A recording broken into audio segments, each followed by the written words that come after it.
Kolkata doctor rape murder case में court का फैसला आ चुका है। कोर्ट ने संजय रॉय जो दोषी था उसे उम्र कैद की सजा सुनाई है, साथ में 50,000 रुपए का जुर्माना लगाया, यानी कि संजय रॉय की पूरी जिंदगी मरते दम तक वो जेल के अंदर रहेगा, ये कोर्ट ने कहा है। इसके अलावा 50,000 रुपए का जुर्माना लगाया है कोर्ट ने। वही दूसरी तरफ इसे रेयरिस्ट ऑफ रेयर केस नहीं माना है, जिसको लेकर अब तरह की चर्चाएं चल रही हैं। डॉक्टरों में अभी भी जो है वो नाखुश हैं और सीधे तौर पर इसको ये उनका मानना है कि हमें पूर्ण रूप से न्याय नहीं मिला है, वो क्योंकि फांसी की मांग कर रहे थे। सीबीआई भी लगातार फांसी की मांग कर रही थी। इसके अलावा जो डॉक्टर थी, ट्रेनी महिला डॉक्टर जिसके साथ रेप और मर्डर हुआ था, उसके परिजन भी लगातार कोर्ट से फांसी की मांग कर रहे थे। लेकिन आज कोर्ट ने कहा कि उसे उम्र कैद की सजा दी जाती है और 50,000 रुपए का जुर्माना लगाया जाता है। कोर्ट ने इसके अलावा कहा यह अपराध दुर्लभतम श्रेणी में नहीं आता है।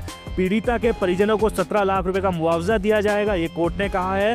कोर्ट ने कहा कि वो उस वक्त हॉस्पिटल में थी, यानी कि काम करने के लिए गई हुई थी, इसलिए राज्य सरकार को मुआवजा देना चाहिए और 17 लाख का मुआवजा देने का निर्देश दे दिया है।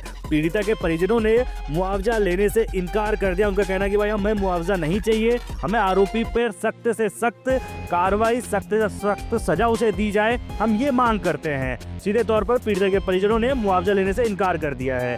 सीबीआई पीड़िता के परिजनों ने फांसी की मांग की थी, तुम पर रेप और मर्डर के आरोप साबित हुए। ये कोर्ट ने संजय से जब पेशी हुई तो उससे कहा तुम पर रेप और मर्डर के आरोप साबित हुए हैं, तो इस पर संजय बोला मैंने अपराध नहीं किया, मैं दोषी ठहराया गया हूँ, फिर भी मैं दोषी ठहराया गया, मैंने अपराध नहीं किया। आज भी जो है ये संजय रॉय वहाँ पे कहता हुआ कोर्ट के अंदर नजर आया। दस्तावेजों पर जबरन मुझसे साइन कराए गए, ये संजय रॉय ने कहा है। 9 अगस्त 2024 को अस्पताल में ये पूरी वारदात हुई थी। महिला डॉक्टर का शव आरजी कर अस्पताल में मिला था 9 अगस्त के दिन और ट्रेनी महिला डॉक्टर के साथ रेप के बाद हत्या की गई थी। संजय रॉय ने अकेले वारदात को अंजाम दिया था। ये पूरी तहकीकात के बाद जब सीबीआई ने चार्जशीट दाखिल की कोर्ट में, तो उसमें सीधे तौर पर कहा कि संजय रॉय जो आरोपी है, जो दोषी ठहराया गया था, 2 दिन पहले उसे आज सजा हुई है, उसने इस पूरे वारदात को अकेले अंजाम दिया था। ये सीबीआई की चार्जशीट में दाखिल है कोर्ट के अंदर। अब कोर्ट ने उम्र कैद की सजा सुना दी है, लेकिन डॉक्टर नाखुश हैं। उनका कहना है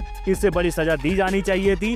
फांसी की मांग लगातार जो है डॉक्टर वो कर रहे हैं, क्योंकि अगर डॉक्टर ही सुरक्षित नहीं है तो चिंता का विषय है। ये आज सीबीआई के वकील ने कोर्ट में भी कहा था और सीधे तौर पर डॉक्टरों की मांग है कि हम अब उच्च अदालतों में जाएंगे, यानी कि हाई कोर्ट, सुप्रीम कोर्ट में जाएंगे और संजय रॉय को फांसी दिलाने के लिए आगे की लड़ाई लड़ेंगे। लेकिन अभी तक का जो अपडेट है कोलकाता डॉक्टर रेप मर्डर के, जैसा कि आपने देखा था पिछले साल अगस्त के बाद जिस तरीके से सड़कों पर डॉक्टर उतरे हुए थे और खूब प्रदर्शन हुआ था, जिसके बाद ममता बनर्जी ने भी इस पर सफाई दी थी कि हम सख्त से सख्त सजा दिलाएंगे। लेकिन आज जब उम्र कैद की सजा दी जाती है तो इस पर अब सियासी बयानबाजी भी शुरू हो चुकी है और वहीं फिर से एक बार प्रदर्शन शुरू हो चुके हैं।